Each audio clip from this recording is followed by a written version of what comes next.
Halo semuanya, Assalamualaikum.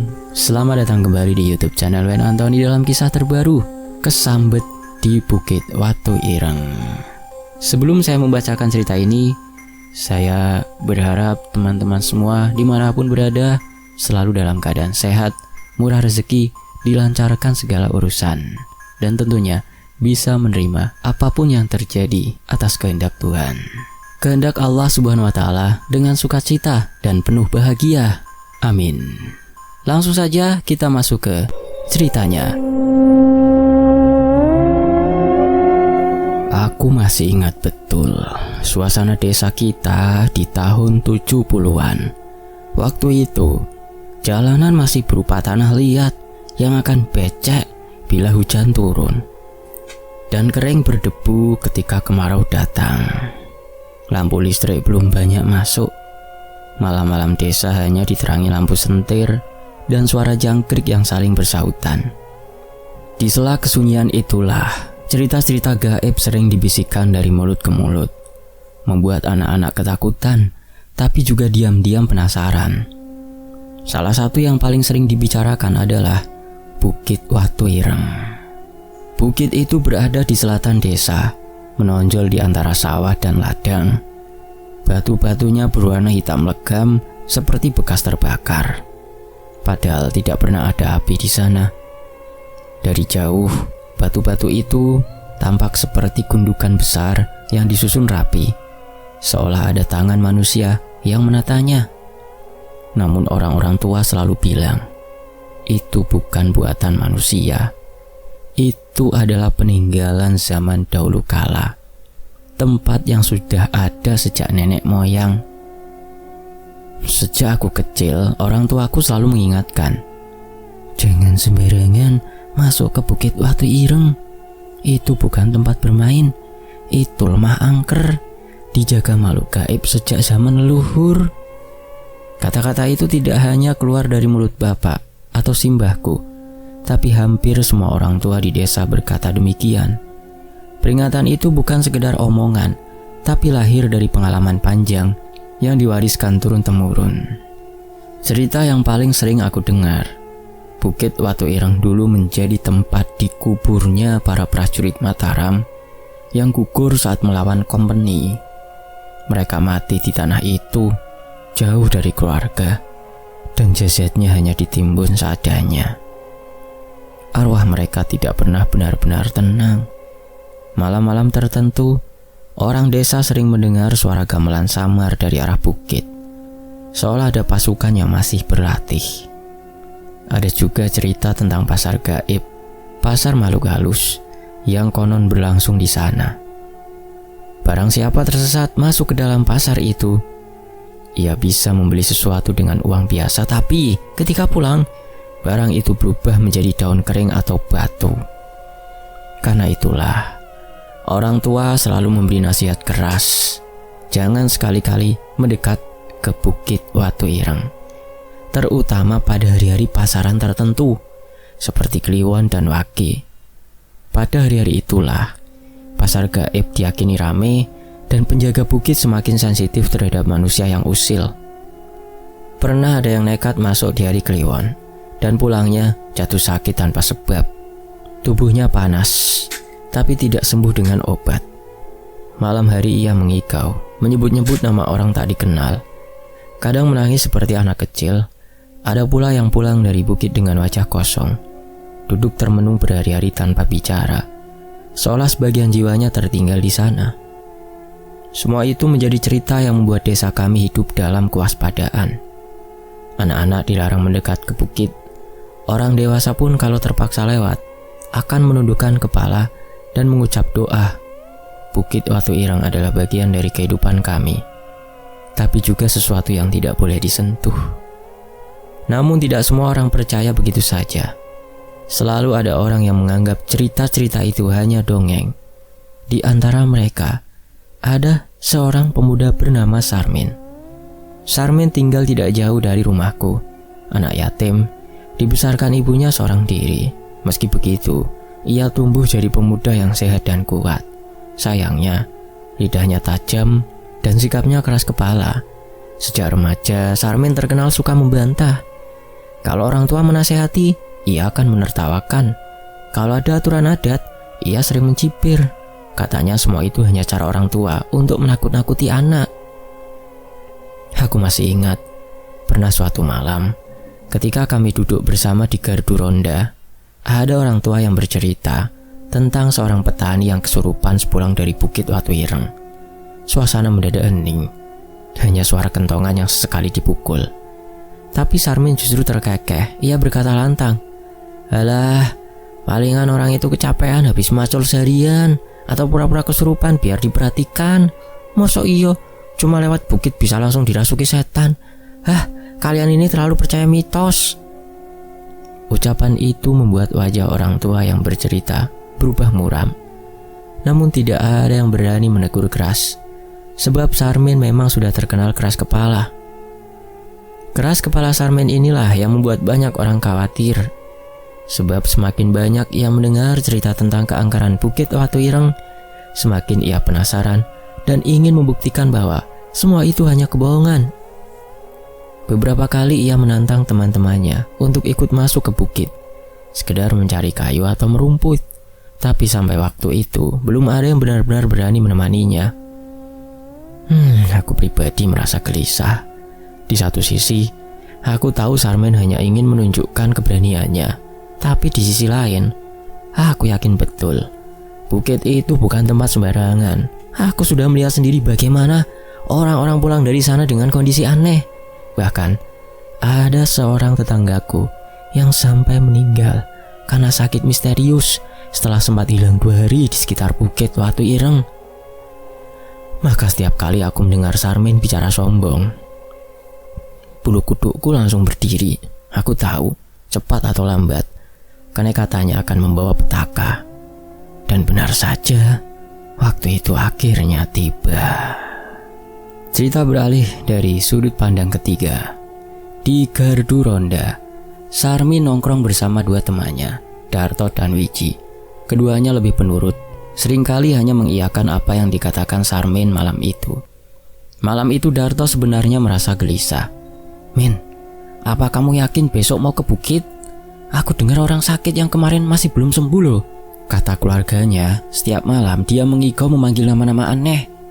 Sarmin tertawa keras, sampai membuat beberapa orang yang lewat menoleh. "Itu karena dia kurang tidur aja. Udah jangan dibesar-besarkan. Besok aku buktikan sendiri. Kalian berdua ikut denganku. Kita cari kayu jati kecil di sana, lalu pulang dengan selamat, biar semua orang tahu kalau aku benar." Wiji menggeleng pelan. Aku tidak enak, Min, perasaanku. Simbaku juga berpesan, jangan pernah masuk ke Bukit Watu Ireng saat pasaran Kliwon. Katanya itu waktu pasar gaib sedang rame. Kalau kita masuk bisa dianggap mengganggu. Sarmin mendengus, menepuk pundak Wiji dengan kasar. Kamu ini terlalu percaya dongeng. Aku akan buktikan. Justru besok pas Kliwon aku masuk. Kalau memang ada pasar gaib, ya biar aku yang melihatnya. Kalau tidak ada, berarti terbukti semua cuma karangan orang tua. Darto dan Wiji saling pandang. Wajah mereka cemas. Mereka tahu sulit menahan Sarmin. Kalau sudah berbicara seperti itu, ia keras kepala, tidak pernah mau mengalah.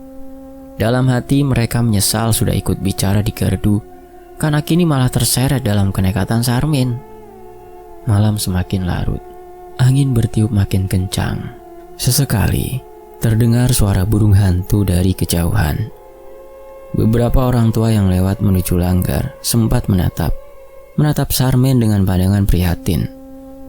Salah satu di antara mereka, Pak Modin, bahkan berhenti sejenak. "Min," katanya serius, "aku dengar kamu mau masuk bukit besok. Jangan lakukan itulah, Min. Bukit itu bukan tempat mainan. Kalau kamu masih muda dan belum paham, jangan sombong. Yang kamu tantang bukan manusia." Tapi Sarmin dengan wajah angkuh justru tersenyum tipis. "Pak Modin, bukankah kita diajarkan jangan takut selain kepada Tuhan? Kalau benar ada makhluk halus, toh mereka juga ciptaan Tuhan, kenapa harus takut?" Pak Modin menghela nafas panjang. "Takut dan menghormati itu beda, nak. ada tempat yang memang harus dijaga jaraknya. Kalau kamu melawan, kamu sendiri yang akan menanggung akibatnya. Namun lagi-lagi, nasihat itu hanya ditanggapi dengan tawa. Kalau begitu, kita lihat saja besok, jawab Sarmin enteng. Setelah Pak Moden pergi, Darto berbisik lirih. Min, kamu benar-benar tidak takut apa? Sarmin menepuk dadanya dengan sombong. Aku tidak takut apapun. Justru aku ingin tunjukkan semua itu hanya dongeng basi.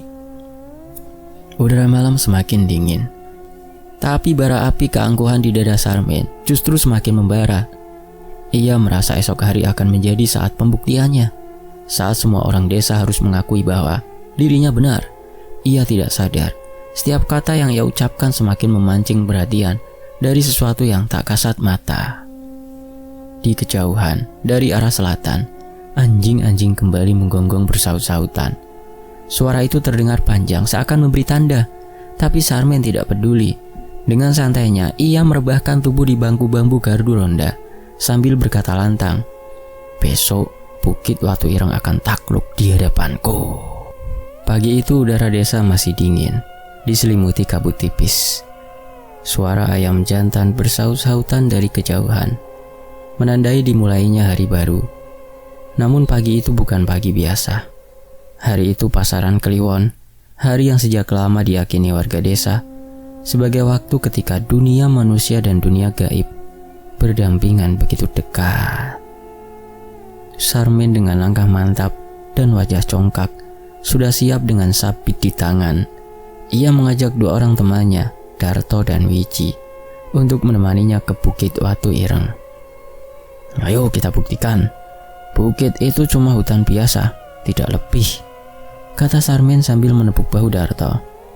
Darto hanya mengangguk, meski wajahnya menunjukkan keraguan. Wiji yang lebih tua dari keduanya malah beberapa kali menarik nafas panjang, seolah sedang berusaha menenangkan dirinya sendiri. Men, ini Kliwon. Kau yakin tetap mau berangkat sekarang? Tanyanya pelan. Sarmin terkekeh. Justru hari ini, kalau benar pasar setan buka saat Kliwon, aku ingin lihat sendiri. Kalian jangan jadi penakut. Mereka pun berjalan meninggalkan desa, melewati jalan setapak yang dipenuhi ilalang. Embun pagi masih menempel di daun-daun, membasahi kaki celana mereka. Semakin jauh melangkah, suasana makin sepi. Burung-burung yang biasanya berkicau, entah mengapa tidak terdengar. Hanya ada suara desis angin yang melewati pepohonan bambu dan semak belukar. Setelah hampir beberapa jam berjalan, mereka tiba di lereng Bukit Watu Ireng. Dari bawah tampak batu-batu hitam menjulang. Bentuknya aneh dan tidak beraturan, seolah ditancapkan oleh tangan raksasa. Angin berhembus kencang dari arah puncak, membuat dedaunan berdesis seperti bisikan orang banyak. Wiji merapatkan jaketnya. Anginnya tidak biasa, rasanya menusuk tulang. Darto mengangguk. Benar, seperti ada yang mengintai dari atas. Sarmin menoleh dengan wajah mengejek. Kalian ini kebanyakan dengar cerita orang tua. Angin ya angin, watu ya watu. Wes, sudah, kita cari rumput dulu. Kalau pulang tangan kosong, malah dimarahi orang rumah. Mereka pun mulai beraktivitas. Sarmin sibuk ngarit, mengayunkan sabitnya, memotong rumput-rumput tinggi, sementara Darto dan Wiji mengumpulkan ranting kering. Sekilas suasana terlihat normal, hanya suara sabit yang mengenai batang ilalang dan gesekan ranting terdengar. Namun semakin lama, hawa aneh itu makin terasa. Sunyi yang mencekam menyelimuti bukit. Tak ada suara jangkrik, tak ada burung melintas. Bahkan hembusan angin terdengar seperti helaan nafas panjang yang berat. Wiji menoleh ke arah Darto. Suaranya nyaris berbisik. Aku merasa tidak enak. Bukit ini terlalu sepi, seperti mati. Darto mengangguk cepat. Aku juga, seperti ada mata yang mengawasi. Tapi Sarmin yang mendengar ucapan itu malah tertawa keras.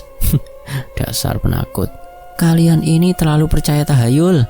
Kalau ada makhluk halus, suruh mereka keluar sekalian. Aku tidak takut. Setelah beberapa saat, Sarmin mulai gelisah. Ia menoleh ke arah batu-batu hitam yang berdiri berjejer, seolah membentuk pagar raksasa. Matanya tertuju pada sebuah batu besar yang letaknya agak menjorok ke dalam. Batu itu berbeda dengan yang lain.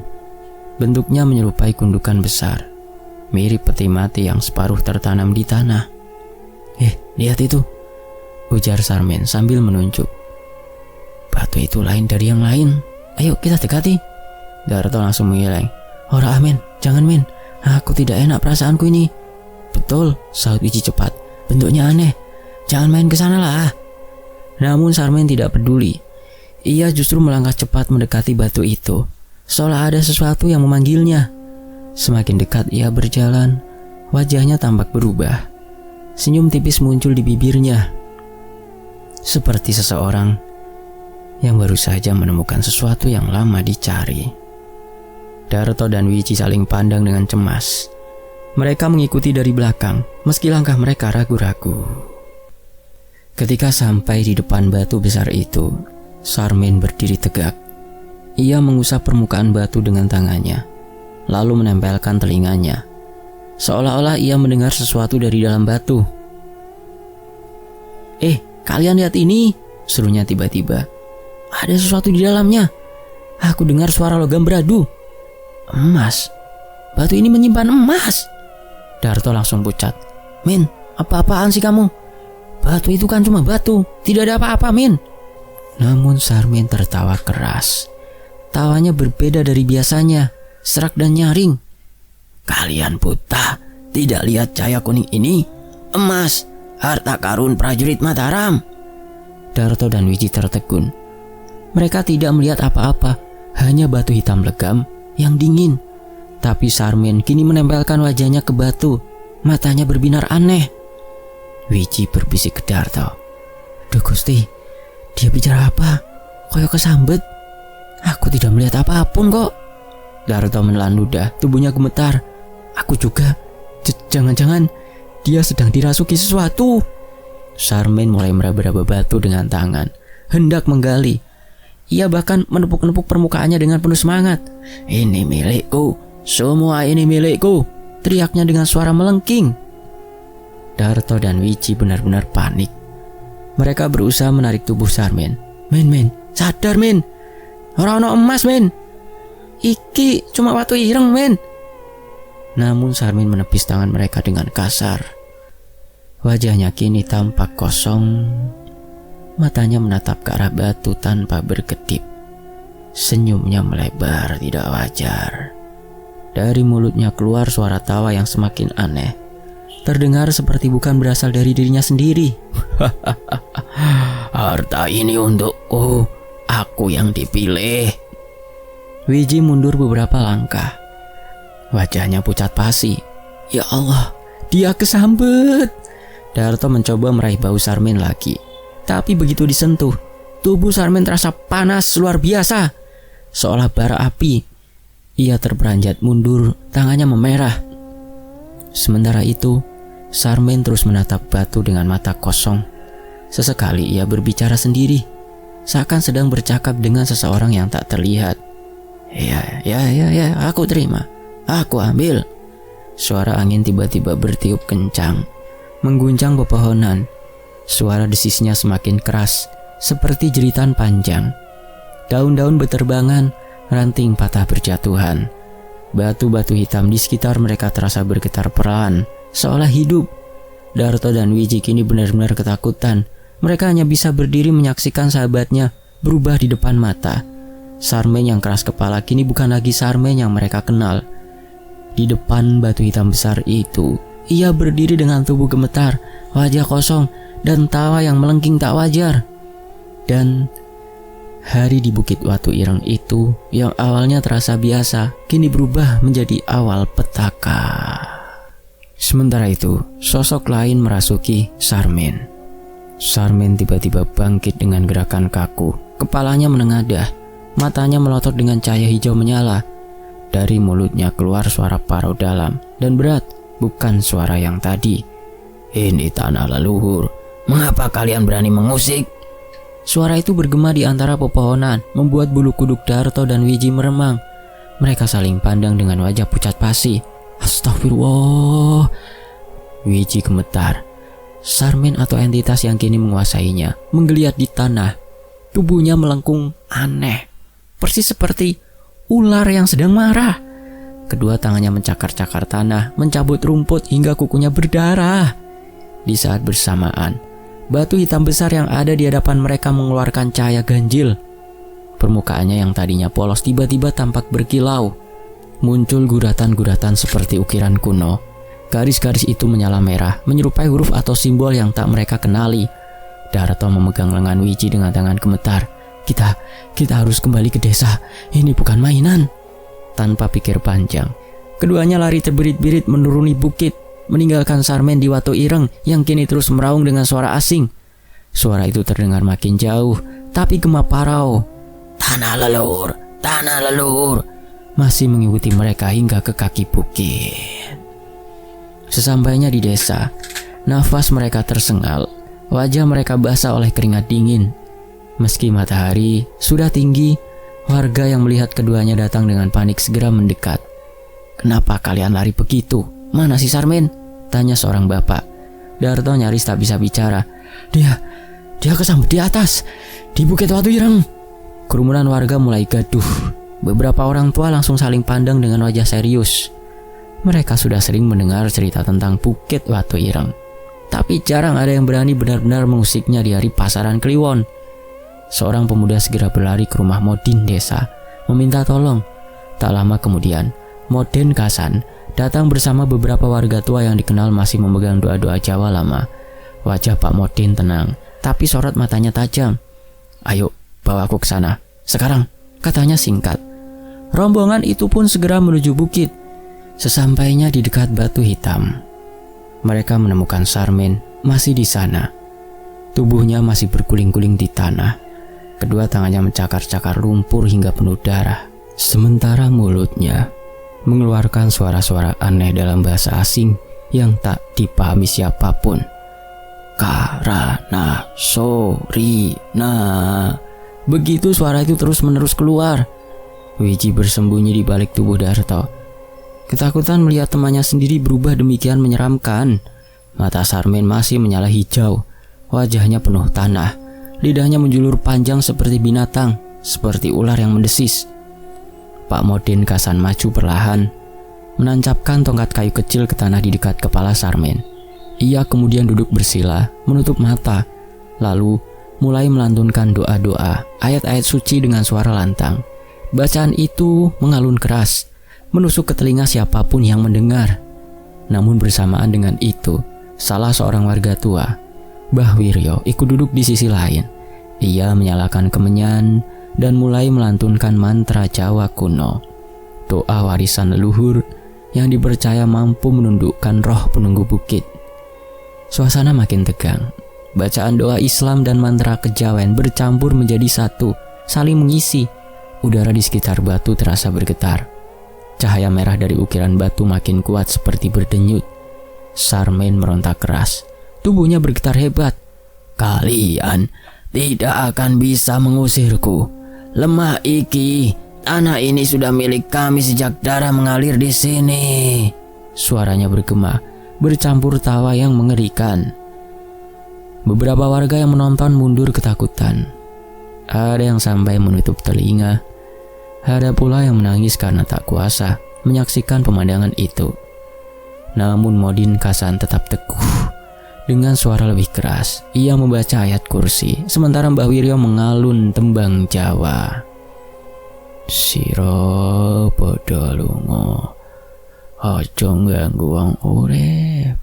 Sira duwe jagatmu dhewe. Kedua bacaan itu saling bertumpuk menciptakan atmosfer yang berat. Sarmen kini mengeluarkan suara jeritan panjang. Matanya yang hijau menyala itu perlahan padam, berganti dengan putih pucat. Tubuhnya kaku, lalu melata seperti ular. 4 orang warga terpaksa menahan tubuhnya agar tidak mencelakai diri sendiri. Keringat bercucuran dari wajah mereka. Tubuh Sarmen terasa kuat luar biasa, bukan seperti manusia biasa.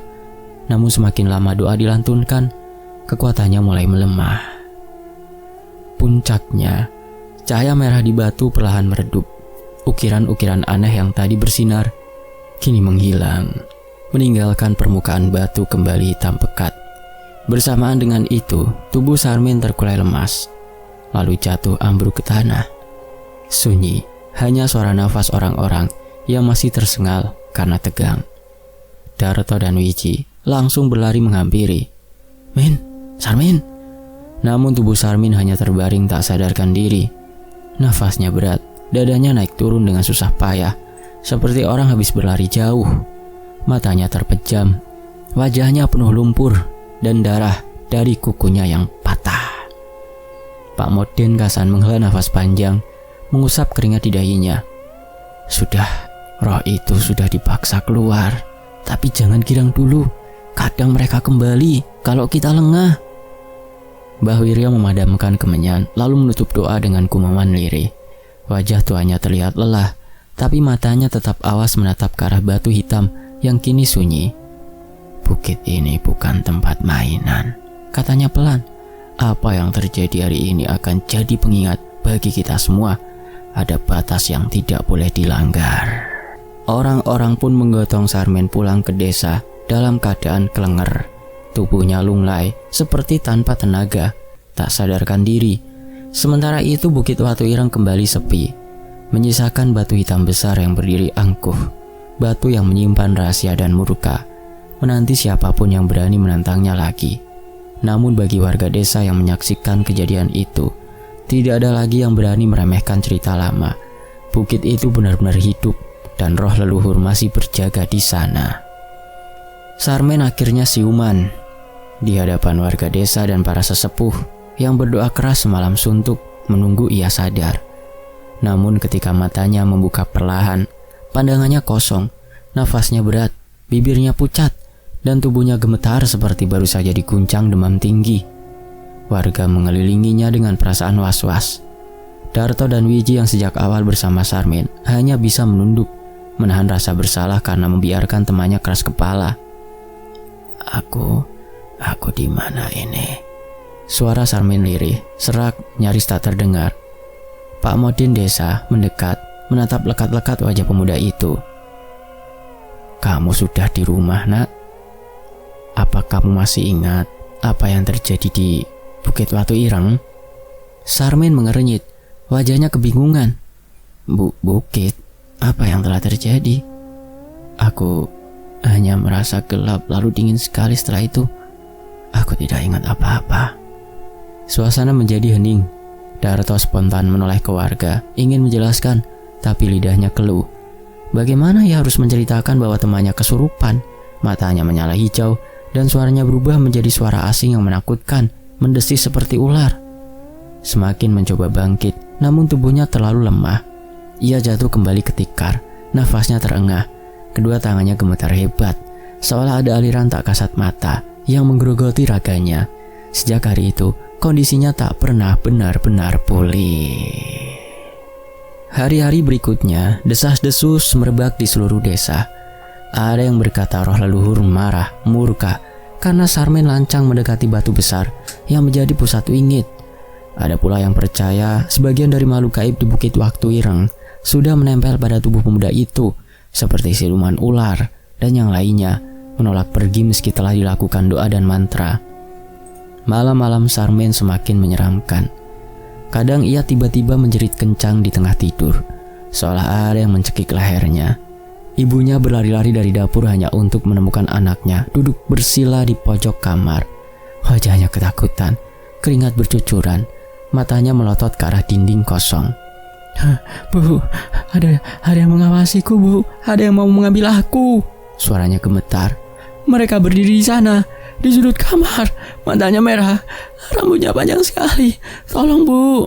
Ibunya hanya bisa memeluk erat sambil menangis lirih. Doa-doa dipanjatkan setiap malam, tapi ketakutan itu tak pernah pergi. Wiji dan Darto yang merasa bersalah beberapa kali menjenguk Sarmin, tapi setiap mereka datang, suasana rumah itu selalu tegang. Sarmin lebih banyak diam, matanya sayu, tubuhnya semakin kurus.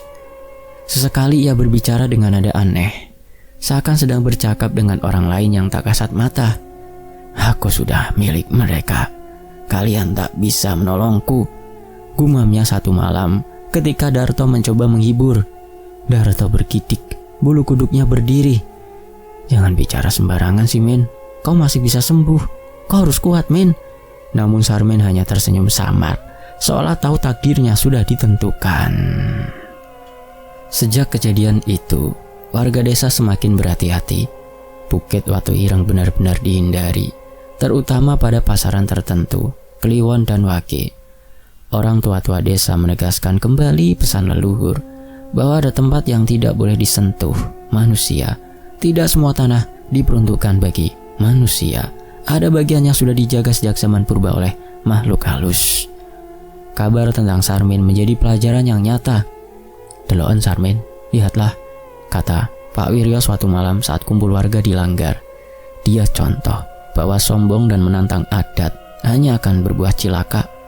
Bukit itu bukan sekedar batu hitam, ia adalah tapak leluhur, kuburan para prajurit Mataram, sekaligus pasar bagi bangsa gaib. Jangan pernah ulangi kesalahan ini. Warga hanya bisa mengangguk ngeri, tak ada yang berani membantah. Hari demi hari berjalan, namun Sarmin tak juga pulih. Tubuhnya semakin ringkih, suaranya semakin pelan, dan setiap malam jeritanya menggema, membuat anjing-anjing desa melolong panjang. Orang-orang percaya roh dari Bukit Watu Ireng masih setia menguntitnya, menempelinya, seolah menuntut sesuatu yang belum tuntas. Ada yang menyarankan keluarganya pindah desa, ada pula yang menawarkan untuk mengadakan ruatan besar. Namun semua usaha yang dilakukan selalu berakhir sia-sia, seolah ada perjanjian yang tak bisa dibatalkan, sebuah kutukan yang melekat. Anak-anak muda sekarang sering lupa. Mereka mengira cerita leluhur hanyalah dongeng. Mereka menertawakan adat dan kepercayaan lama. Padahal yang kita warisi itu bukan sekedar mitos, itu peringatan. Sarmin adalah buktinya. Ia keras kepala, menolak nasihat, lalu berani melanggar pantangan. Dan inilah akibatnya. Hidupnya tak lagi sama, tubuhnya jadi saksi bahwa Bukit Watu Ireng masih berkuasa. Sejak kejadian itu, Bukit Watu Ireng benar-benar berubah menjadi bayangan kelam dalam ingatan warga desa. Tidak ada lagi yang berani mendekat, bahkan sekedar melintas di kaki bukit. Pada malam tertentu, warga mengaku mendengar suara gamelan samar dari arah bukit, seakan ada pasar yang hidup di dunia lain. Mereka tahu, suara itu adalah tanda bahwa makhluk halus sedang berkumpul. Jika ada yang nekat mendekat, bisa saja bernasib sama seperti Sarmin, atau malah lebih buruk. Cerita ini bukan sekedar dongeng untuk menakut-nakuti anak, karena saksi-saksinya masih ada. Darto dan Wiji masih hidup. Mereka yang pertama melihat mata Sarmin menyala hijau di depan batu besar. Ibunya masih hidup, setiap malam menemani anaknya yang merintih. Dan aku, orang tua desa ini, menyaksikan sendiri bagaimana dua-dua tak mampu sepenuhnya mengusir bayangan yang menempel pada tubuhnya. Maka dengarlah baik-baik, wahai anak cucu. Jangan pernah meremehkan tempat wingit. Jangan sembarangan menantang tanah yang sudah dijaga sejak masa lalu. Sebab setiap jengkal bumi ini ada penunggunya. Ada penunggunya sejak zaman nenek moyang. Bukit Watu Ireng bukan sekedar batu hitam. Ia adalah peringatan, dan selama kau hidup di tanah Jawa, ingatlah, jangan pernah sombong. Karena bayangan dari bukit itu masih ada, masih mengawasi. Di malam yang hening, jika kau berani menoleh ke arah bukit, kau mungkin akan melihatnya, kilau merah samar dari batu hitam besar, seperti mata yang terus menatap ke arah desa. Dan saat itu, kau akan mengerti, kutukan Bukit Watu Ireng tidak pernah benar-benar pergi. Selesai. Demikianlah sebuah kisah, semoga terhibur. Wen Antoni pamit, sampai jumpa di kisah berikutnya. Mohon maaf kalau ada intonasi yang kurang pas. Wassalamualaikum, terima kasih semuanya.